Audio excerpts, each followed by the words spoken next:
ಇತ್ತೀಚಿನ ಸಂಚಿಕೆಗಳನ್ನು ಜಾಹೀರಾತಿನ ಕಿರಿಕಿರಿ ಇಲ್ಲದೆ ನೋಡಿ.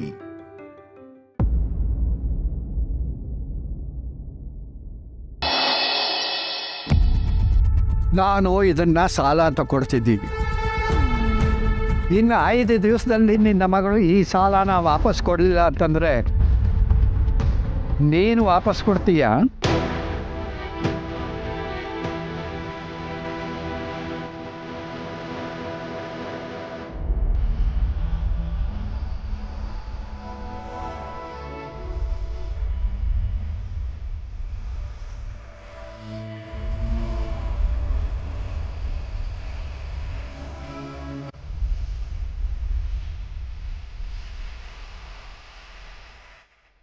ಸರಿ ಮಾವ, ಕೊಡ್ತೀನಿ.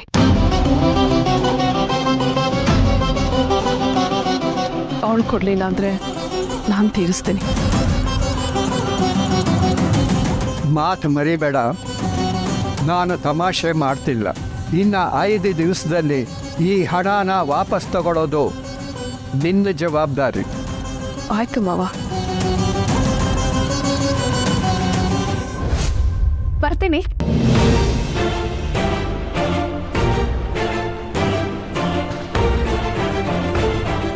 ಒಂದು ಥ್ಯಾಂಕ್ಸ್ ಹೇಳೋ ಸೌಜನ್ಯನೂ ಇಲ್ಲ.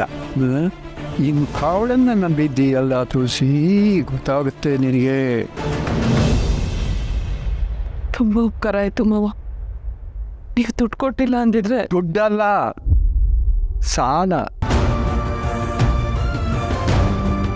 ವಾಪಸ್ ಇಸ್ಕೊಳ್ಳೋ ಬಗ್ಗೆ ಯೋಚನೆ ಮಾಡು, ಆಮೇಲೆ ನನಗೆ ಧನ್ಯವಾದ ಹೇಳಬಹುದು. ಸರಿ.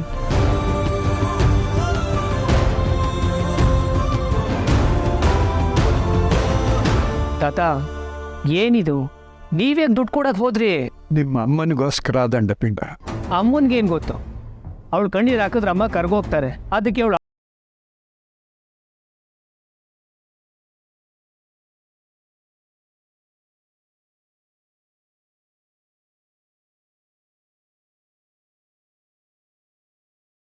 ನಿಮ್ಮ ಅಮ್ಮನ ಪ್ರಕಾರ ಮಗಳು ನೋವಿನಲ್ಲಿದ್ದಾಳೆ, ತೊಂದರೆಯಲ್ಲಿ ಸಿಕ್ಕಾಕೊಂಡಿದ್ದಾಳೆ, ಆತ್ಮಹತ್ಯೆ ಮಾಡ್ಕೊಳ್ಳೋದಕ್ಕೂ ಪ್ರಯತ್ನ ಪಟ್ಲಂತೆ. ಏನು ಹೇಳ್ತಿದ್ದಾರೆ ತಾತ? ಸಂಧ್ಯಾ ಸೂಸೈಡ್ ಅಟೆಂಪ್ಟ್ ಮಾಡಿದ್ಲ? ನಂಬಲಿಲ್ಲ ಅಲ್ಲ ನೀನು? ನಾನು ನಂಬಲಿಲ್ಲ. ಪಾಪಿ ಚಿರಾಯು ಅನ್ನೋದು ನಮಗೆ ಗೊತ್ತು. ಆದರೆ ನಿಮ್ಮಮ್ಮ ಎಮೋಷನಲ್ ಫೂಲ್ ಕಣೋ. ಸ್ಯೂಸೈಡ್ ಮಾಡ್ಕೊಂಡವಳ ಮುಖದ ಥರ ಇತ್ತ ಅವಳ ಮುಖ. ಕುಡ್ಕೊಂಡು ಬಂದ್ಲಲ್ಲ, ಆಗಲಾದರೂ ನಿಮ್ಮ ಅಮ್ಮನಿಗೆ ಅರ್ಥವಾಗಬೇಕಾಗಿತ್ತು. ಅಮ್ಮಂಗೆ ಅರ್ಥ ಆಗಲ್ಲ ತಾತ. ಅಟ್ಲೀಸ್ಟ್ ದುಡ್ಡು ಕೊಡ್ಬೇಕಾದ್ರೆ ನೀವು ಒಂದ್ಸಲ ಯೋಚನೆ ಮಾಡ್ಬೇಕಿತ್ತಾನೆ. ಯೋಚನೆ ಮಾಡೇ ನಿರ್ಧಾರ ತಗೊಂಡಿರೋದು ದಂಡಪಿಂಡ. ಇಷ್ಟು ದಿವಸ ದುಡ್ಡಿಗೆ ಅಂತ ನಿಮ್ಮಮ್ಮನ್ನ ಅದೆಷ್ಟು ಪೀಡಿಸ್ತಾ ಇದ್ಲೋ ಏನೋ. ಈಗ ದೊಡ್ಡ ಅಮೌಂಟ್ ಆಗಿರೋದ್ರಿಂದ ಅದು ನನ್ನ ಹತ್ರ ಬಂತು. ಇಲ್ಲ ಅಂದಿದ್ರೆ ಇದನ್ನು ಹಾಗೆ ಮುಂದುವರ್ಸ್ಕೊಂಡು ಹೋಗ್ತಾ ಇದ್ಲು. ಈಗ ಅವಳು ಹಣನ ವಾಪಸ್ ಕೊಡದೇ ಇದ್ದಾಗ ಅವಳು ಬಂಡವಾಳ ಏನು ಅಂತ ನಿಮ್ಮಮ್ಮನಿಗೂ ಅರ್ಥವಾಗುತ್ತೆ. ನೋಡ್ತಾ ಇರು.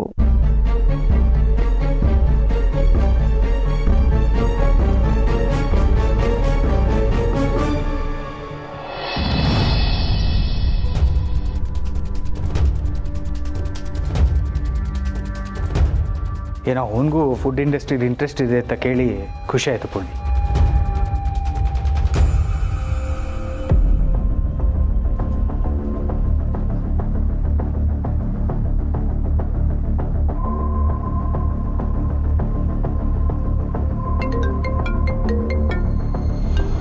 ಪಪ್ಪ, ಹಲೋ.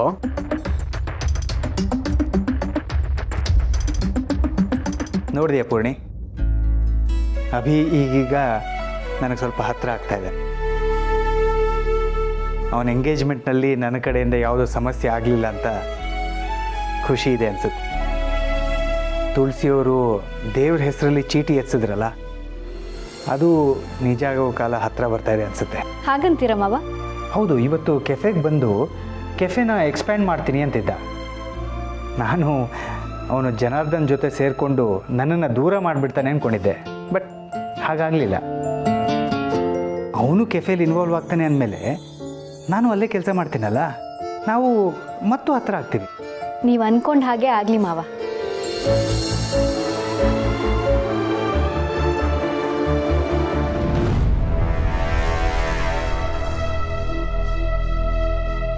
ಕೊನೆಗೂ ಅಂದ್ಕೊಂಡಿದ್ದನ್ನ ಸಾಧಿಸ್ಬಿಟ್ಟೆ ಕಣೆ ನೀನು. ಗ್ರೇಟ್ ಕಣೆ ಸಂಧ್ಯಾ. ಆ ಮುದ್ಕ ನನ್ನ ಹೆಸರಲ್ಲೇ 10 ಲಕ್ಷ ಇಟ್ಟಿದ್ರು 3 ಲಕ್ಷ ಬಿಚ್ಚೋಕೆ ಎಷ್ಟು ನಾಟಕ ಆಡ್ತಾನಪ್ಪ. ಆ ಅಮ್ಮನೂ ಹಾಗೆ ಆಡ್ತಾಳೆ. ಎಷ್ಟು ದಿನ ಇದ್ರ ಬಗ್ಗೆ ಯೋಚನೆ ಮಾಡಿ ನಿದ್ದೆಗೆಟ್ಟಿದ್ದೀನಿ. ಆದಷ್ಟು ಬೇಗ ದುಡ್ಡು ತಗೊಂಡು ಅಂದ್ಕೊಂಡಿದ್ದ ಪ್ಲಾನ್ನ ವರ್ಕೌಟ್ ಮಾಡಲೇಬೇಕು.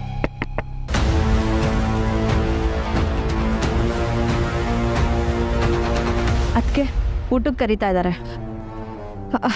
ಹಾ ಪಿಂಕಿ ಬಂದೆ, ನೀ ಹೋಗಿರು.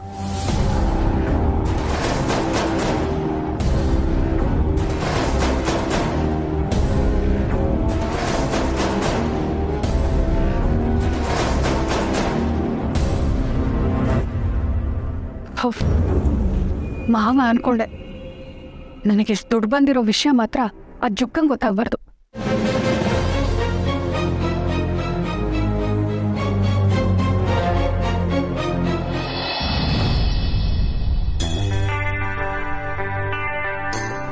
ಹೋ, ನೀವು ಎಲ್ಲಿದ್ದೀರಾ? ಅನ್ಕೊಂಡೆ ಅಣ್ಣ ತಮ್ಮ ಒಂದೇ ಕಡೆ ಕೂತಿರ್ತೀರಾ ಅಂತ. ಅಭೀದ ಇದೆಲ್ಲ ಎಂಗೇಜ್ಮೆಂಟ್ ಆದ್ಮೇಲೆ ವರ್ಕೋಹಲಿಕ್ ಆಗೋಗಿದ್ದಾನೆ. ಎಷ್ಟು ಪೇಪರ್ಸ್ ಇಟ್ಟಿದ್ದಾನೆ ನೋಡು. ಹೌದೌದು, ನಿಮ್ಮ ತಮ್ಮ ಅಲ್ವಾ, ವರ್ಕೋಹಾಲಿಕ್ ಆಗಲೇಬೇಕು. ನಾನು ನಿಂತೀನಿ ರೂಪಣ್ಣಿ.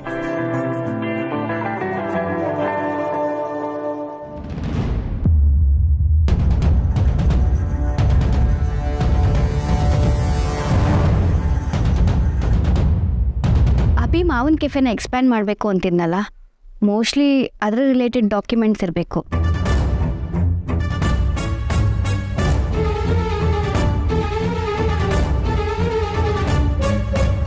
ಅಭಿ,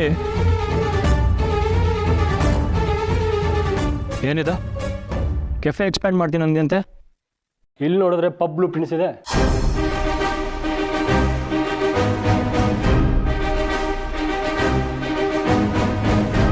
ನಿನ್ನೆ ಕೇಳ್ತಿರೋದು ಅಭಿ, ಏನಿದು?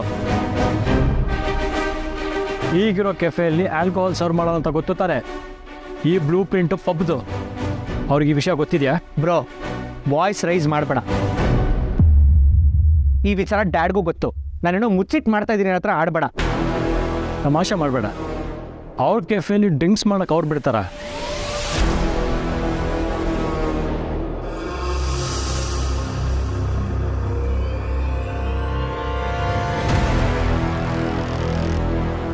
ಪುಣ್ಯ, ನಿಮ್ಮ ಮಾವನ್ ಕೇಳು, ಅವ್ರ ಕೆಫೆನ ಪಬ್ಬಾಗಿ ಕನ್ವರ್ಟ್ ಮಾಡೋದಕ್ಕೆ ಅವ್ರಿಗೆ ಒಪ್ಪಿಗೆ ಇದೆಯಾ ಅಂತ.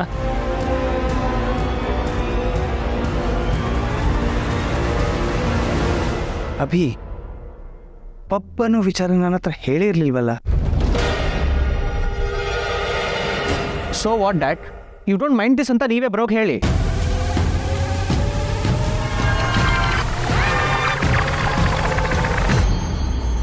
I am sorry Abhi.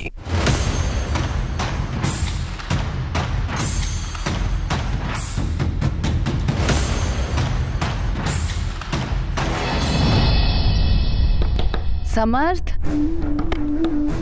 Samarth, ಏನಾಯ್ತು ಪುಟ್ಟ? ನಿದ್ದೆ ಮಾಡ್ಬಿಟ್ಟಿದ್ದಾನೆ ಅನ್ಸುತ್ತೆ ಅಮ್ಮ. ಒಳಗಡೆಯಿಂದ ಲಾಕ್ ಬೇರೆ ಮಾಡ್ಕೊಂಡಿದ್ದಾನೆ. ಹೌದಾ? ಹಾಗೊಬ್ಬನೇ ಇದ್ದಾಗ ಬೋಲ್ಟ್ ಹಾಕಲ್ವಲ್ಲ? ಹೌದಮ್ಮ, ನಂಗೂ ಅದೇ ಅರ್ಥ ಆಗ್ತಿಲ್ಲ. ಅಪ್ಪನ ಮನೆಗೆ ಹೋಗಿ ಬರೋವರೆಗೂ ಸರಿಯಾಗೇ ಇದ್ದ. ಈಗೇನಾಯ್ತು ಇವನ್ಗೆ?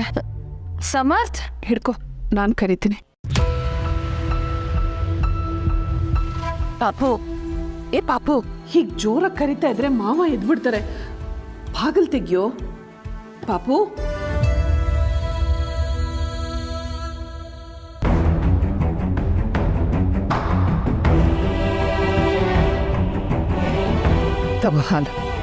ನನಗೆ ಬೇಡಮ್ಮ. ಮೊದಲು ನಾನು ಕೇಳೋ ಪ್ರಶ್ನೆಗೆ ಉತ್ತರ ಕೊಡು. ತಾತನ ಹತ್ರ ಅಷ್ಟು ದೊಡ್ಡ ಅಮೌಂಟ್ನ ಸಂಧಿಗೆ ಯಾಕೆ ಈಸ್ಕೊಟ್ಟೆ? ಪಾಪು, ಅವಳು ತುಂಬ ಕಷ್ಟದಲ್ಲಿದ್ದಾಳೆ. ದುಡ್ಡಿಲ್ಲ ಅಂತ ಆತ್ಮಹತ್ಯೆ ಮಾಡ್ಕೊಡೋದಕ್ಕೆ ಪ್ರಯತ್ನ ಪಟ್ಲು.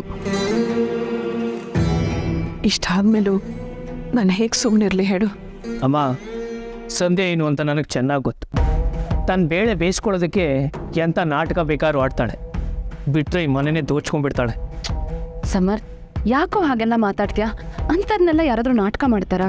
ನಿನಗೆ ಗೊತ್ತಿಲ್ಲ ಬಾಸ್, ಹುಡ್ತಾಗಿಂದ ನೋಡ್ತಾ ಇದ್ದೀನಿ ಅವಳು ಶುದ್ಧ ಸ್ವಾರ್ಥಿ ಅವಳು.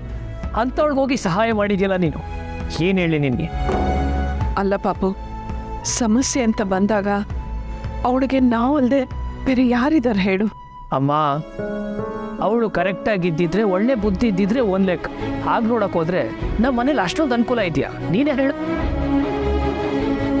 ನನಗೂ ಏನು ಸಂಬಳ ಸಿಕ್ಕಾಪಟ್ಟೆ ಬರುತ್ತಾ? ಪ್ರೈವೇಟ್ ಜಾಬ್ ಅಮ್ಮ. ರಿಟೈರ್ಡ್ ಆದಮೇಲೆ ಏನು ಎತ್ತ ಅಂತ ಈಗಲಿಂದನೇ ಯೋಚನೆ ಮಾಡಬೇಕು. ನಾನೇನು ಗೌರ್ಮೆಂಟ್ ಎಂಪ್ಲಾಯ್ ಅಲ್ಲಮ್ಮ, ಪೆನ್ಷನ್ ಬರುತ್ತೆ. ಅದಕ್ಕೆ ಈಗಲಿಂದನೇ ದುಡ್ಡು ಕೂಡಿಡೋದು ಬೇಡವಾ? ನಮ್ಗೇನಾದರೂ ಎಮರ್ಜೆನ್ಸಿ ಅಂತ ಬಂದರೆ ಸದ್ಯಕ್ಕೆ ಸಹಾಯಕ್ಕೆ ಇರೋದು ತಾತ ಕೂಡಿಟ್ಟಿರೋ ದುಡ್ಡು. ಅರ್ಥ ಮಾಡ್ಕೊ. ಗೊತ್ತು ಪಾಪು, ಅದಕ್ಕೆ ನಿನ್ನ ಹತ್ರ ಈ ವಿಷಯ ಹೇಳೋಣ ಅಂತ ಫೋನ್ ಮಾಡಿದೆ. ನಿನ್ನ ಹತ್ರ ಏನಾದರೂ ದುಡ್ಡಿದ್ರೆ ಕೇಳೋಣ ಅಂತ. ಮತ್ತೆ ಅದನ್ನೇ ಹೇಳ್ತಿದ್ಯಲ್ಲಮ್ಮ ನೀನು. ಅಷ್ಟೊಂದು ದುಡ್ಡು ನನ್ನ ಹತ್ರ ಎಲ್ಲಿಂದ ಬರುತ್ತೆ? ನಾವು ಮಿಡಲ್ ಕ್ಲಾಸ್ ಜನ. ಸಿರಿ ಮನೇಲೂ ಅಷ್ಟೆ, ಬುಕ್ ಸ್ಟೋರ್ಗೆ ಹಾಕಿರೋ ದುಡ್ಡು ವಾಪಸ್ ಬಂದರೆ ದೊಡ್ಡದು. ಹಾಗಿರುವಾಗ ನಾವು ಸ್ವಲ್ಪ ಸ್ಮಾರ್ಟಾಗಿರ್ಬೇಕಲ್ವಮ್ಮ. ನೀನು ಅವಳಿಗೆ ಸಹಾಯ ಮಾಡಬೇಕು ಅಂತ ನನ್ನ ಹತ್ರ ದುಡ್ಡು ಕೇಳಿದ್ರೆ ನಾನಂತೂ ಖಂಡಿತ ಕೊಡಲ್ಲ. ಮುಂದೆ ನಮಗೂ ಬೇರೆ ಬೇರೆ ಜವಾಬ್ದಾರಿ ಬರುತ್ತೆ, ಕಷ್ಟನೂ ಬರ್ಬೋದು. ಆಗ ಅವ್ರ ಮನೆಯವ್ರು ನಮ್ಗೆ ಸಹಾಯಕ್ಕೆ ಬರ್ತಾರಾ? ಅವ್ರು ನೋಡಿದ್ರೆ ಸಹಾಯ ಮಾಡೋ ಥರ ಕಾಣಿಸ್ತಾರ? ಅಲ್ಲ ಪಾಪು, ಕಷ್ಟ ಅಂತ ಬಂದಾಗ ಸುಮ್ಮನಿರಮ್ಮ. ಮೊದಲು ಯಾವ ಸತ್ಯ ಯಾವ ನಾಟಕ ಅಂತ ಅರ್ಥ ಮಾಡ್ಕೊಳ್ಳೋಷ್ಟು ಬುದ್ಧಿ ಬೆಳೆಸ್ಕೊ. ಯಾವಾಗಲೂ ಎಮೋಷನಲಿ ಯೋಚನೆ ಮಾಡೋದಲ್ಲಮ್ಮ, ಸ್ವಲ್ಪ ಪ್ರಾಕ್ಟಿಕಲ್ ಆಗಿ ಯೋಚನೆ ಮಾಡು. ಈಗಿನ ಕಾಲದಲ್ಲಿ ನಮ್ಮ ಜೀವನಕ್ಕೆ ಭವಿಷ್ಯಕ್ಕೆ ಇಟ್ಕೊಂಡು ಉಳಿದಿದ್ದನ್ನು ಬೇರೆಯವ್ರು ಕೊಟ್ಟರೆ ಸಹಾಯ ಅಂತಾರೆ. ಅದನ್ನು ಬಿಟ್ಟು ನಾವೇ ಇಟ್ಕೊಳ್ದೆ ಬೇರೆಯವ್ರು ಕೊಟ್ಟರೆ ಮುಟ್ಟಾಳ್ದನ ಅಂತಾರೆ.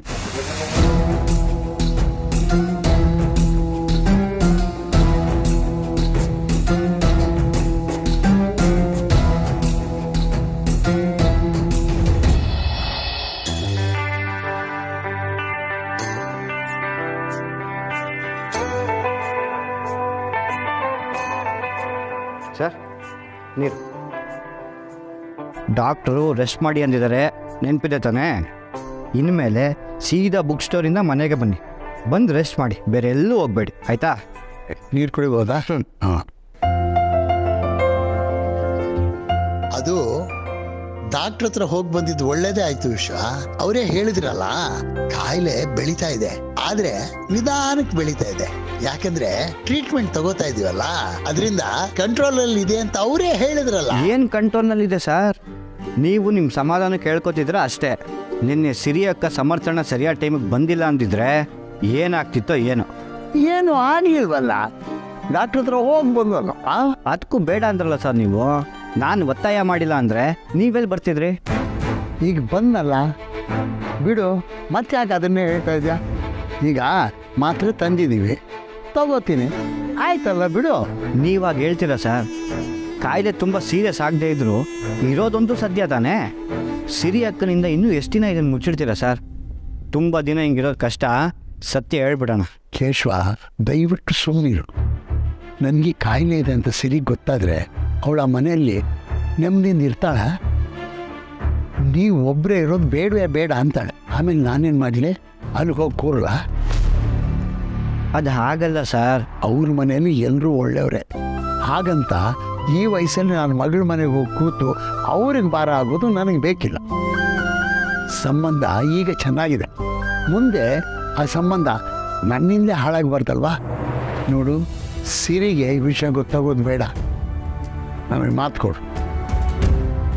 ನೋಡು, ನನಗೆ ಈ ಕಾಯಿಲೆ ಇತ್ತು ಅನ್ನೋ ವಿಷಯ ನಾನು ಸತ್ರು ನನ್ನ ಮಗಳಿಗೆ ಗೊತ್ತಾಗಬಾರ್ದು. ಅಪ್ಪ ಹೀಗಿದ್ರು ಅಂತ ಅವಳಿಗೆ ಗೊತ್ತಾದರೆ ಅವಳು ಎಷ್ಟು ಸಂಕಟ ಪಡ್ತಾಳೋ. ಏನು ಸರ್ ನೀವು? ನಾನೇನೋ ಮಾತಾಡ್ತಿದ್ರೆ ನೀವು ಸಾವು ಅಂತೆಲ್ಲ ಮಾತಾಡ್ತಿದ್ದೀರಲ್ಲ. ಅದು ಯಾರಿಗೂ ಬರದೇ ಇರೋದಾ? ನನಗೆ ಮಾತು ಕೊಡು ಕೇಶವ, ಮೊದಲು ನೀನು ಮಾತು ಕೊಡು.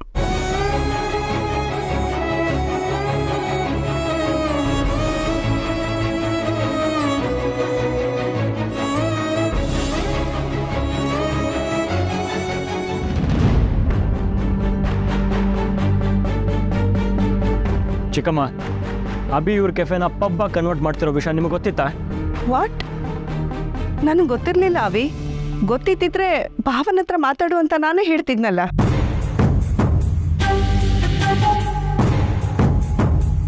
ಚಿಕ್ಕಮ್ಮನಿಗೂ ಗೊತ್ತಿಲ್ಲ ಅಂದಮೇಲೆ ನೀನೊಬ್ಬನ ಇಷ್ಟೆಲ್ಲ ಪ್ಲ್ಯಾನ್ ಮಾಡಿ ಎಕ್ಸಿಕ್ಯೂಟ್ ಮಾಡೋಕ್ಕೆ ರೆಡಿ ಆಗಿಬಿಟ್ಯಾ? ನಿನ್ನೆ ಮಾತಾಡೋವಾಗ ನಾನೇ ನಿನ್ಗೆ ಹೇಳಿಲ್ವಾ ಮದುವೆ ಆಗ್ತಾ ಇದೆಯಾ, ಹೊಸ ರೆಸ್ಪಾನ್ಸಿಬಿಲಿಟಿ ಸಿಗಲೇ ಯಾಕೆ, ಆರಾಮಾಗಿರುವಂತ? ಅಷ್ಟು ಹೇಳಿದ್ರು ಮತ್ತೆ ಯಾಕೆ ಅಂದರೆ ನಾನು ಇನ್ನೂ ಚಿಕ್ಕ ಮಗು ಅಲ್ಲ. ನನಗೂ ಏನೇನೋ ಮಾಡಬೇಕು, ನನ್ನನ್ನು ನಾನು ಪ್ರೂವ್ ಮಾಡ್ಕೋಬೇಕು ಅನ್ನೋ ಆ್ಯಂಬಿಷನ್ ಇದೆ.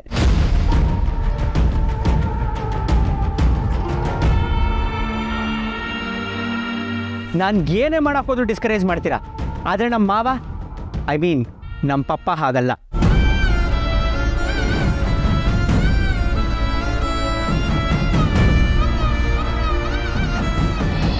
ಅವ್ರು ಯಾವಾಗಲೂ ನನ್ನ ಐಡಿಯಾಸ್ನ ಸಪೋರ್ಟ್ ಮಾಡ್ತಾರೆ, ನನಗೂ ಪೊಟೆನ್ಷಿಯಲ್ ಇದೆ ಅಂತ ನಂಬ್ತಾರೆ. ಈ ವಿಚಾರದ ಬಗ್ಗೆ ನಿಮ್ಮ ಹತ್ರ ಮಾತಾಡಕ್ಕೆ ಬಂದರೆ ಯಾರೂ ಇಂಟ್ರೆಸ್ಟ್ ತೋರಿಸ್ಲಿಲ್ಲ. And I'm not a child anymore. ನನಗೆ ನನ್ನದೇ ಆದ ಬುದ್ಧಿ ಇದೆ, ಡ್ರೀಮ್ಸ್ ಇದೆ, ಐಡಿಯಾಸ್ ಇದೆ. ಕಮಾನ್ ಅಭಿ, ನಿಮ್ಮ ಮಾವನ ನಂಬ್ಕೊಂಡು ನೀನು ಇಷ್ಟು ದೊಡ್ಡ ಪ್ಲ್ಯಾನ್ ಎಕ್ಸಿಕ್ಯೂಟ್ ಮಾಡೋಕ್ಕೆ ಹೊರಟಿದೆ ಅಂದರೆ ನಾನು ಏನು ಹೇಳಲಿ?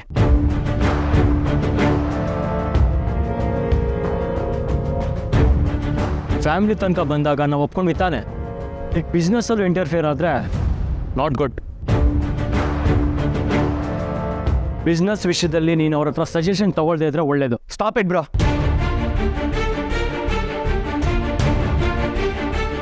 ನನ್ನನ್ನು ಸಪೋರ್ಟ್ ಮಾಡೋ ಹಾಗೆ, ಕೇರ್ ಮಾಡೋ ಹಾಗೆ ನಿನಗೆ ಮಾವ ಇಲ್ವಲ್ಲ, ಅದಕ್ಕೆ ನಿನಗೆ ಜಲಸ್ಸು.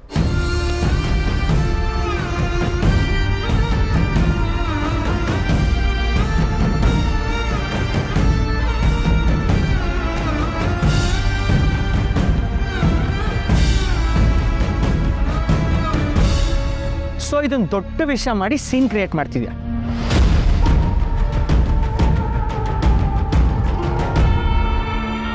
ಅಭಿ, ಸಾಕು ನಿಲ್ಸು. ಅಭಿ, ನೀನು ಸುಮ್ಮನಿರು. ಈ ವಿಷಯ ಇನ್ನು ಮುಂದುವರಿಯೋದು ಬೇಡ. ಎಲ್ಲ ಸ್ವಲ್ಪ ತಣ್ಣಗಾಗಿ.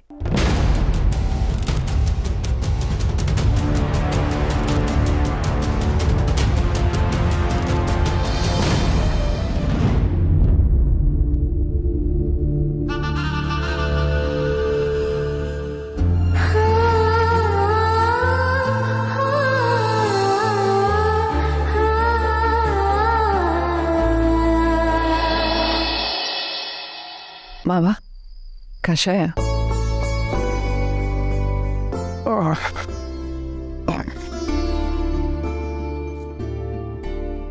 ನಿನ್ನೆ ಆ ಚಪ್ಪಲಿ ಕಳ್ಳ ಕ್ಯಾಮ್ರಾ ಕೊಟ್ಬಿಟ್ಟು ಹೋದ್ನಂತೆ, ನೀ ಹೇಳಲೇ ಇಲ್ಲ ನನಗೆ. ಅದೇನು ರಿಪೇರಿ ಮಾಡಿಸಿದಾನಂತಲ್ಲ? ಹೋ ಮಾವ, ಸಂಧ್ಯನ ವಿಷಯದಲ್ಲಿ ಮರ್ತಿದ್ದೆ, ತೆಗ್ದಿಟ್ಟಿದ್ದೀನಿ, ತಂದ್ಕೊಡ್ಲಾ? ಬೇಡ ಬೇಡ, ಆಚೆ ಕಡೆ ಸಿಕ್ಕಿದ್ದ, ಮಾತಾಡೋಕ್ಕಾಗಲಿಲ್ಲ, ಹೊರಟುಬಿಟ್ಟೆ. ಅದ್ರ ಬಗ್ಗೆನೇ ಯೋಚನೆ ಮಾಡ್ತಾ ಕೂತಿದ್ದೆ. ಏನಂತ ಮಾವ? ಕೆಲವೊಂದು ಸಲ ನಾವು ಅಂದ್ಕೊಂಡಿದ್ದೆ ಸತ್ಯ ಆಗಿರೋಲ್ಲ. ಆ ಚಪ್ಪಲಿ ಕಳ್ಳನ್ನ ಮೊದಲನೇ ಸಲ ನೋಡಿದಾಗ ನಾನು ಏನೋ ಅಂದ್ಕೊಂಡಿದ್ದೆ, ಆದರೆ ಅವನು ಹಾಗಲ್ಲ, ಒಳ್ಳೆ ಮನುಷ್ಯ.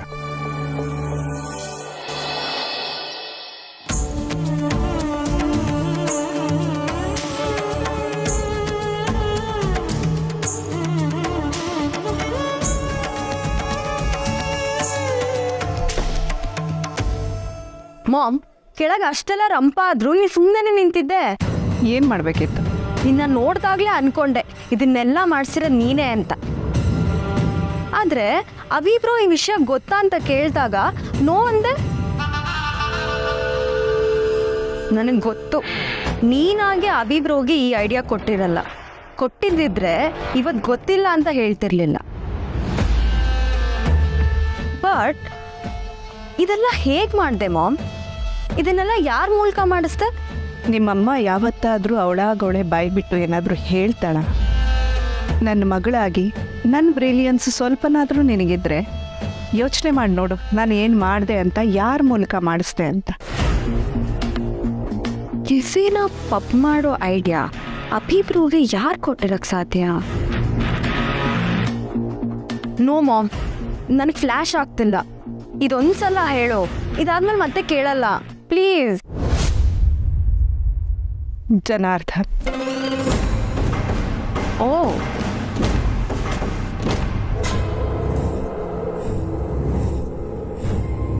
ನಿನ್ನ ಅಭಿಬ್ರೋ ಈಗ ಜನಾರ್ದನ್ ಮಾತು ಬಿಟ್ಟರೆ ಬೇರೆ ಯಾರ ಮಾತು ಕೇಳಲ್ಲ. ಜನಾರ್ದನ್ಗೆ ಒಂದು ವಿಷಯ ಕಿವಿಗೆ ಹಾಕಿಬಿಟ್ರೆ ಅದನ್ನು ಮುಗಿಸೋವರೆಗೂ ಆಸಾಮಿ ಬಿಡಲ್ಲ. ಅದಕ್ಕೆ ಆ ವಿಷಯನ ಅವ್ರ ಕಿವಿ ಮೇಲೆ ಬೀಳಿಸ್ದೆ ಅಷ್ಟೆ. ಯಪ್ಪ, ಜನಾರ್ದನ್ ಕೆಟ್ಟವನು ಅನ್ನೋದು ಈ ಮನೇಲಿ ಎಲ್ರಿಗೂ ಗೊತ್ತು. ಈ ಮನೇಲಿ ಯಾವುದೇ ಕೆಟ್ಟ ಕೆಲಸ ನಡೆದ್ರು ಅವನು ಮಾಡಿದ್ದಾನೆ ಅಂದರೆ ಎಲ್ಲರೂ ನಂಬ್ತಾರೆ. ಕೆಟ್ಟವನಾಗಕ್ಕೆ ಅವನು ಯಾವಾಗಲೂ ರೆಡಿ ಇರೋವಾಗ ನಾನು ಯಾಕೆ ಕೆಟ್ಟವನಾಗಲಿ ಹೇಳು? ಮೈ ಗಾಡ್, ಏನು ಬ್ರೈನ್ಸ್ ಮಾಮ್ ನಿಂದು. ಒಟ್ನಲ್ಲಿ ದೊಡ್ಡಪ್ಪಂಗೆ ದೊಡ್ಡ ಪೆಟ್ಟು ಕೊಡ್ತಿದ್ಯಾ ಅಂತನ್ನು.